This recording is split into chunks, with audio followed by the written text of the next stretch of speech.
Pagbasa mula sa aklat ni Propeta Isaías. Muling nagsalita si Yahweh kay Ahaz. Humingi ka ng palatandaan kay Yahweh na iyong Diyos, maging ito ay buhat sa malalim na libingan o sa kaitaasan ng langit.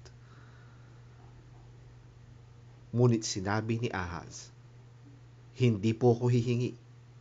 Hindi ko po susubukin si Yahweh.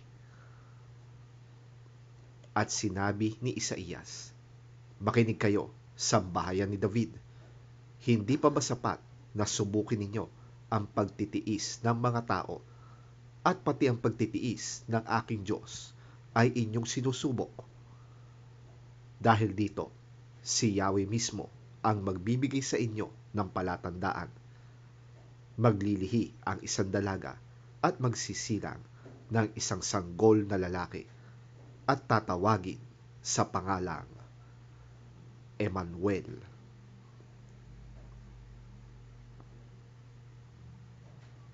Ang salita ng Diyos. Salamat sa Diyos. Pagbasa mula sa sulat ni Apostol San Pablo sa mga taga-Roma.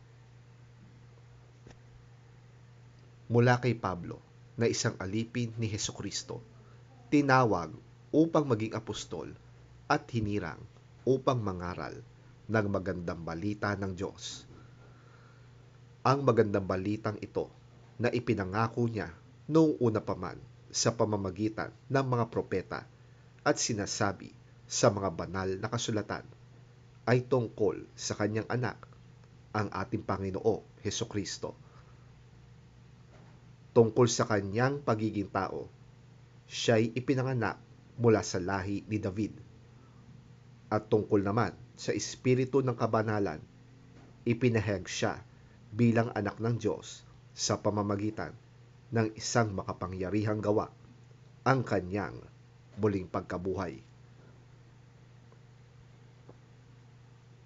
Sa pamamagitan niya, tinanggap namin sa Diyos ang kaloob na maging apostol alang-alang kay Kristo upang ang mga Hentil ay akayin sa pananampalataya at pagsunod sa Kanya. Kayo'y kabilang sa mga tinawag na maging mga tagasunod ni Hesukristo. Sa inyong lahat na nasa Roma, mga minamahal ng Diyos at tinawag upang maging banal, sumainyo nawa ang pagpapala at kapayapaang mula sa Diyos na ating Ama at sa Panginoong Hesukristo.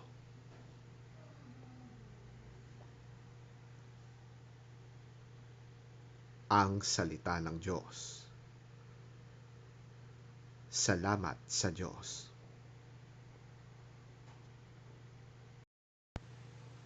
Ang mabuting balita ng Panginoon ayon kay San Mateo. Papuri sa iyo, Panginoon. Ito ang naganap nang ipanganak si Hesukristo. Si Maria na kanyang ina at si Jose ay nakatakda ng magpakasal.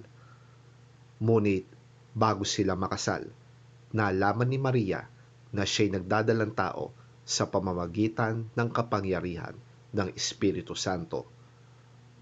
Subalit, dahil isang taong matuwid si Jose na kanyang mapapangasawa at ayaw nitong malagay sa lubos na kahihiyan si Maria, binalak niyang hiwalayan si Maria ng palihim. Ngunit habang pinag-iisipan ito ni Jose, nagpakita sa kanya sa panaginip ang isang anghel ng Panginoon. Sinabi nito sa kanya, Jose, anak ni David, huwag kang matakot na pakasalan si Maria, sapagkat ang sanggol na dinadala niya ay mula sa Espiritu Santo. Magsisilang siya ng isang batang lalaki at Jesus ang ipapangalan mo sa sanggol, sapagkat ililigtas niya ang kanyang bayan sa kanilang mga kasalanan.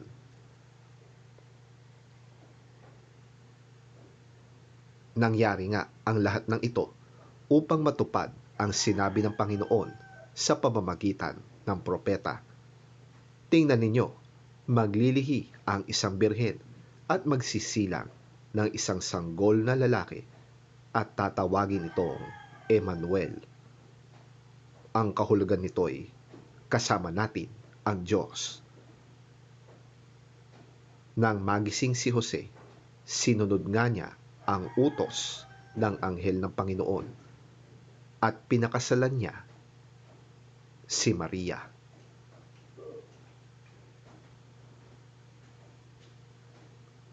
Ang mabuting balita ng ating Panginoon. Pinupuri ka namin, Panginoong Hesukristo.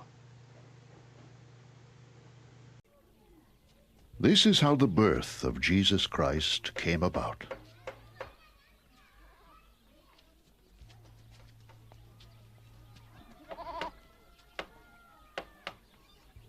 His mother Mary was pledged to be married to Joseph, but before they came together, she was found to be with child through the Holy Spirit.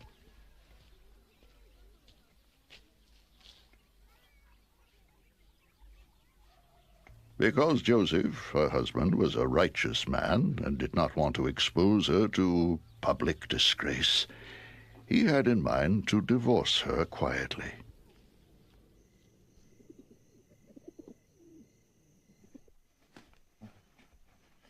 But after he had considered this, an angel of the Lord appeared to him in a dream and said, "Joseph, son of David,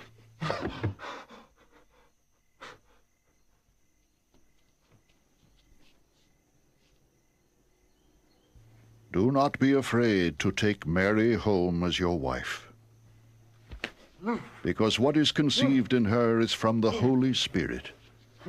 She will give birth to a son, and you are to give him the name Jesus, because he will save his people from their sins." All this took place to fulfill what the Lord had said through the prophet.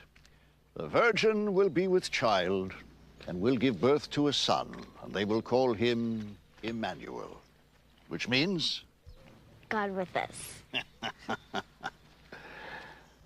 when Joseph woke up, he did what the angel of the Lord had commanded him and took Mary home as his wife.